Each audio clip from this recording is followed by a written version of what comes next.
Hello, hello, hello. Good morning, evening, afternoon, guys. Welcome to Fine Print series by Diverses, where we take a look at a poem that you've written and just kind of analyze it. It's not a workshop, it's more we're just kind of seeing what's going on, looking at the structure, looking at the speaker, looking at the devices you're using, the imagery, the metaphors, anything that kind of jumps out to us, and kind of just discuss it.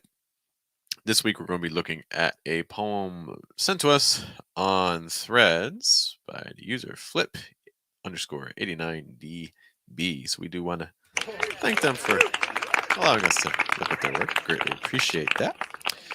Before we take a look at the piece itself, just a couple quick reminders. Lots of things happening this week. First of all, tomorrow, if you're interested in writing and you kind of want more of a communal space to do that, and maybe you also like a little bit of music, tomorrow we are doing our first edition of Lo-Fi Poet. It is about a 1 hour live stream. You can stop by, stay as long as you like. It's going to be at 9 p.m. New York time.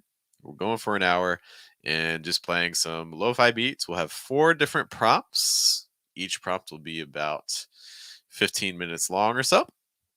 And then at the end of each time, we'll give an opportunity if people want to share their work, they'll have an opportunity to have it highlighted and things like that. So if you're just looking for a communal space to do some writing with us, that's something to look forward to tomorrow night. Again, Lo-Fi Poets, 9 p.m.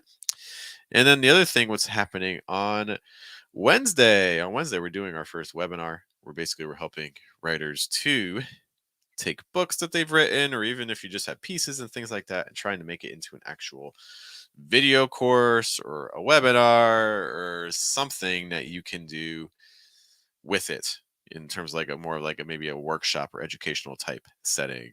This is a free webinar we're going to be doing weekly on Wednesdays. So if that's something you're interested in, please do reach out to me so we can get you the link so you can register. It's limited to 4 participants per time. All right. All that being said, let's take a look at our poem for today, which is all very exciting. And one of the things you've probably seen by the title is we're going to be talking a lot again about line lengths. But before we even get to that, let's just dig right into the poem itself. We are the wanderers of the wasteland, our hearts and minds and legs all agape, seeking joy by mixing fate. We trudge through the mire of lust and hate. We escape. From without we void within. Aquarius dreams, Sagittarius sins, looking for answers in a crimson cross, or a vein of stars, purposeless and fleeing into the bright of death we go. One mo again for Clip 89DB. Thanks again for letting us take a look at this piece. Whenever I'm looking at a poem, just a couple very quick things I like to do is just kind of give it the eye test. Not even looking at the line, just kind of looking at the structure. So things that you're seeing, 2 very large stanzas with a space in between them that has then a single line followed by another space. So obviously very intentional playing with space. Also interesting in that space, the line is "we escape." So there's this literal escape from the constraints of the poem right there in the middle, which is interesting. Other things, of course, we're talking about short line lengths. So obviously we're dealing with some pretty short line lengths here. And we'll be talking about what are some of the effects of that on the piece itself. And other kind of little things. Visually, I see a lot of like W words, especially with regards to like we, wanders, wasteland, we coming up again later. And again, without, we, within. So we're seeing just a lot of those sorts of acoustics going on, which is interesting. And no title, so we nothing to work off on that regard. If you guys notice other things structurally, again, not even digging to the poem itself, but just visually, things that stand out to you by looking at this piece, feel free to let us know what your thoughts are.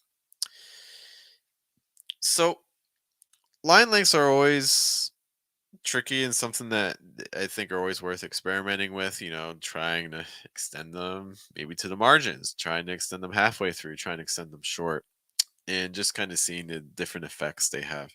It's really interesting too, because if you ask, you know, different poets what they feel like. Do shorter lines make you go faster, or do shorter lines make you go slower? It's always interesting to hear people's responses to that, because some people are like, it makes me go faster because I just, the momentum keeps going, I keeps getting pulled to the next line. But then some people are like, no, it really slows me down because it feels so intentional. Like, we are the wanderers of the wasteland.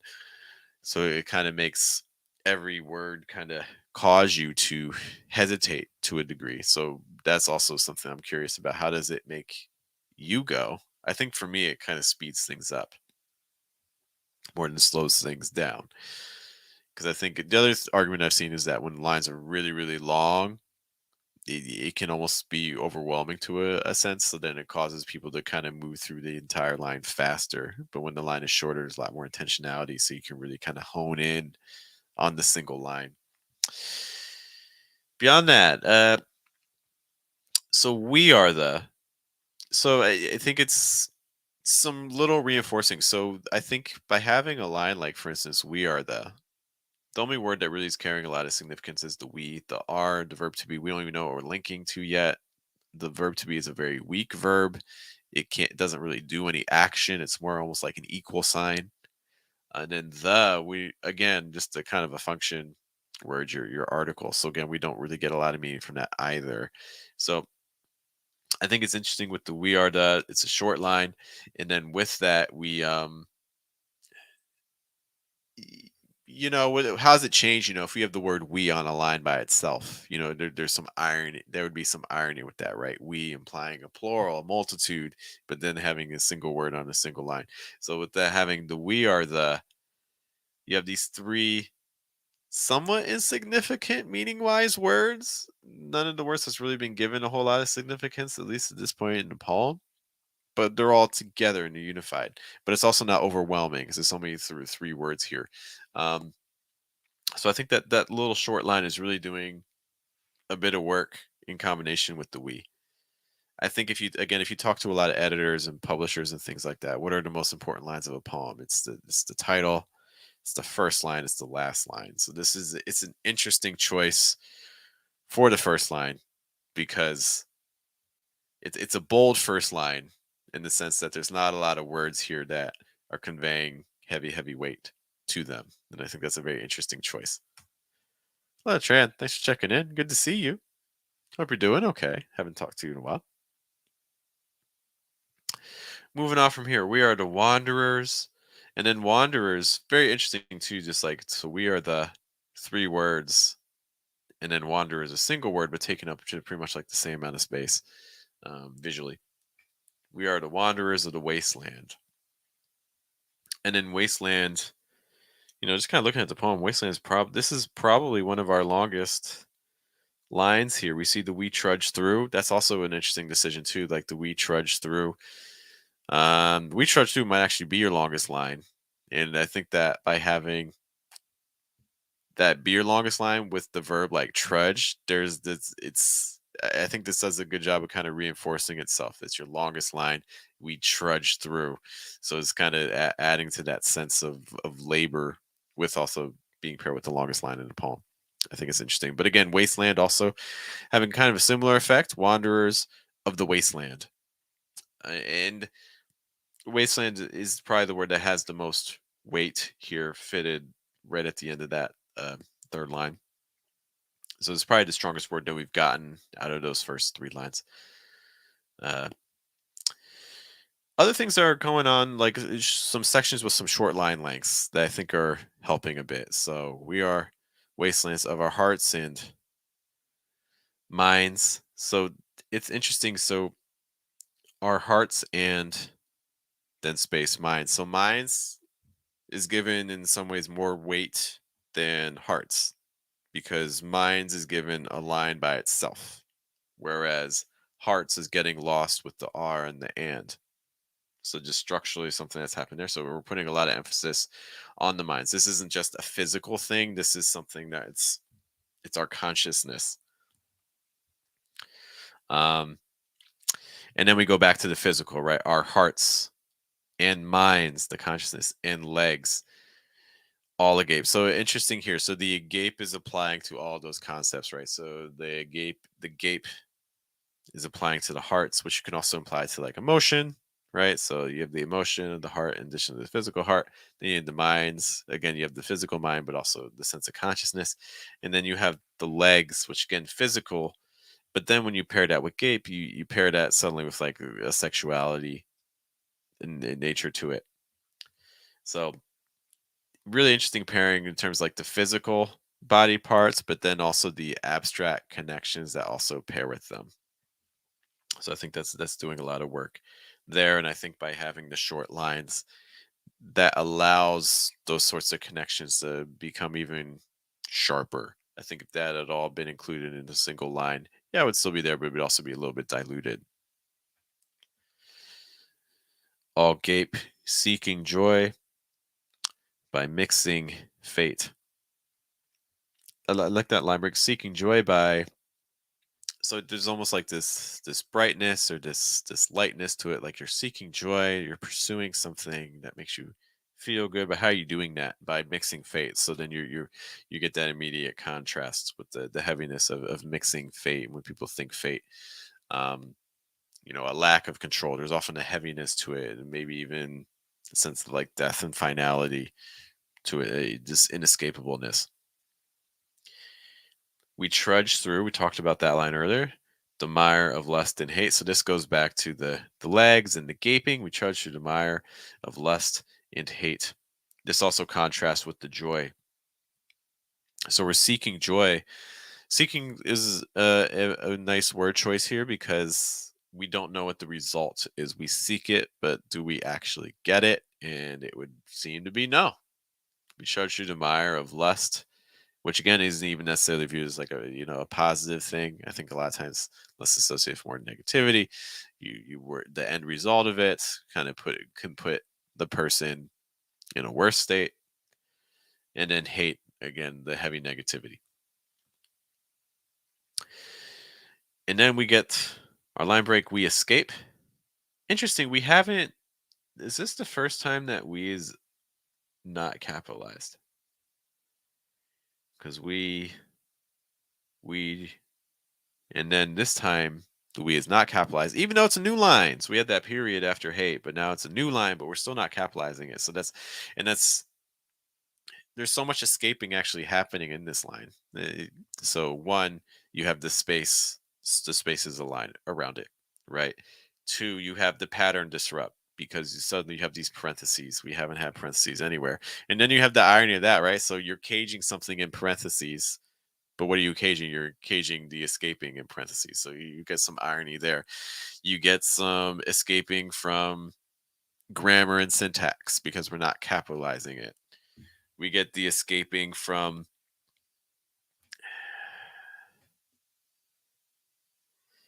this is the first time. No, we have with like we trudge through, we escape.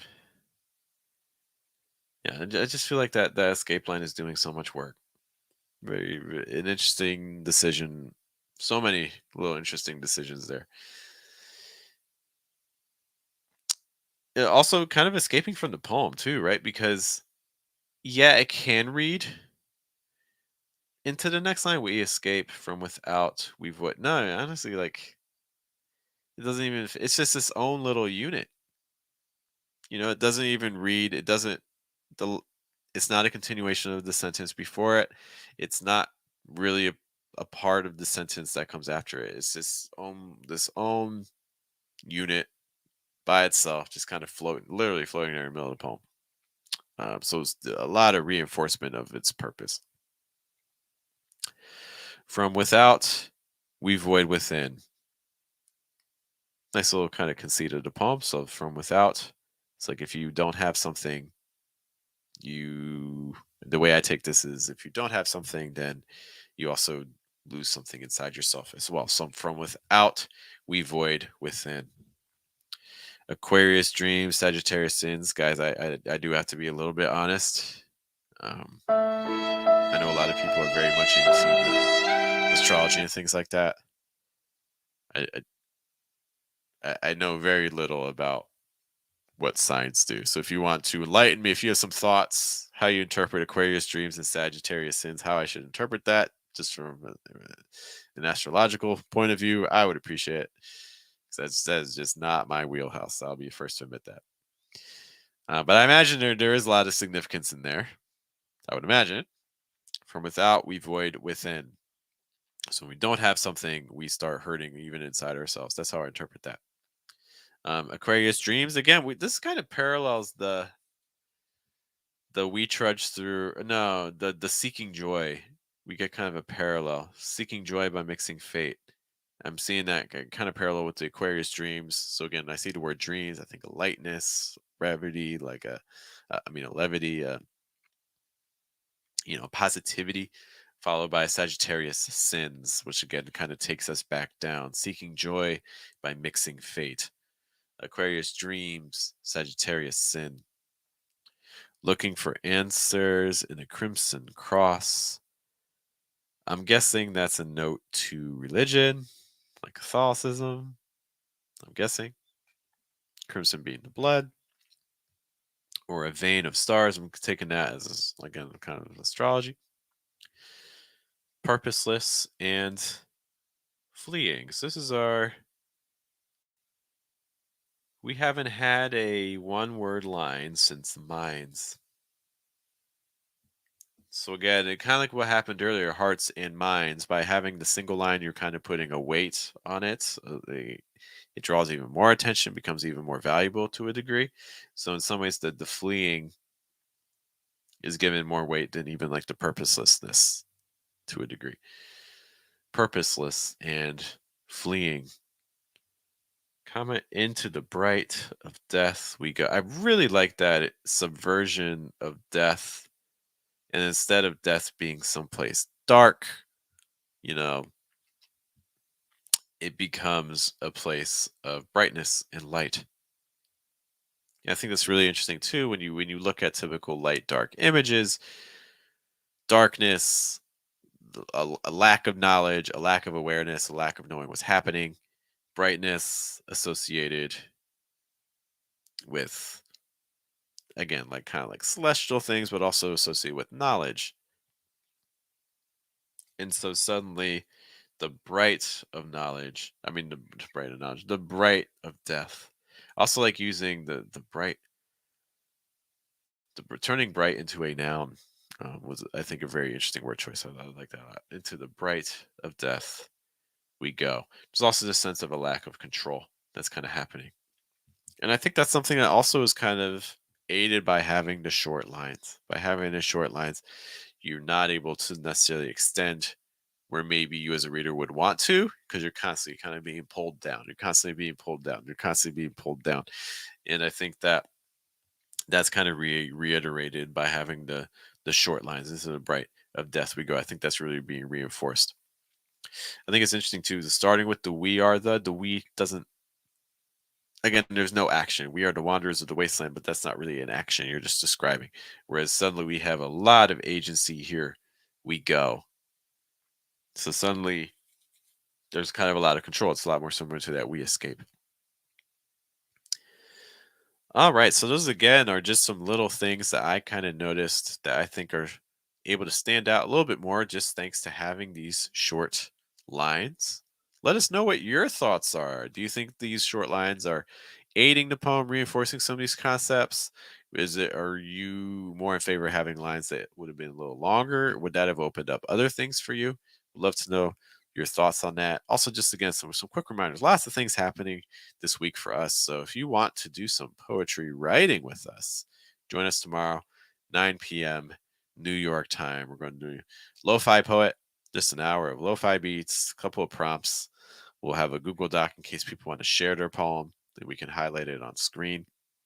Other things that are happening on Wednesday, we're doing a webinar showing you how you can take your content and make it into a video course. That'll be from 9 to 9:30 p.m. If you're interested in that, you do need to let me know very, very soon because I'll be letting out. We're allowing in 4 people, so I'll be letting registrants know who can join us in a couple of days. I guess tomorrow. I have to do that tomorrow. And other things, if you're interested in just other types of events and things like that, something I would encourage you to join because we're doing a lot on Facebook. We have a group called Pep and Poets. Okay, so if you just on Facebook just search for that, Pep and Poets. The main event here is going to be on first Sundays from 2 to 3 p.m. at Yellow Brick Pizzeria in Columbus, Ohio. What we do is we meet and we just talk some things poetry. We're going to talk goals. We're going to talk about how our writing's going. We're going to talk about publishing. We're talking about craft, all sorts of things like that. So if that sounds like something that is in your wheelhouse. First Sundays, we're having our first edition coming up very, very soon, which is very, very exciting. Something to look forward to. All right. And again, if you prefer also audio formats, we have a podcast version of this you can find at diversespoetry.com/podcast. Once again, my name is Jeff. Thank you guys for hanging out with me at Fine Print. This is our Sunday show where we take a look at a poem you send us. If you have a poem you would like us to consider for a future edition, you can find us on Threads. Just type in at Diverses Poetry, tag us in with a piece, and we'll consider it for next time. Thank you guys so much. Hope you guys have a good day, good night, good afternoon, and we'll talk to you later.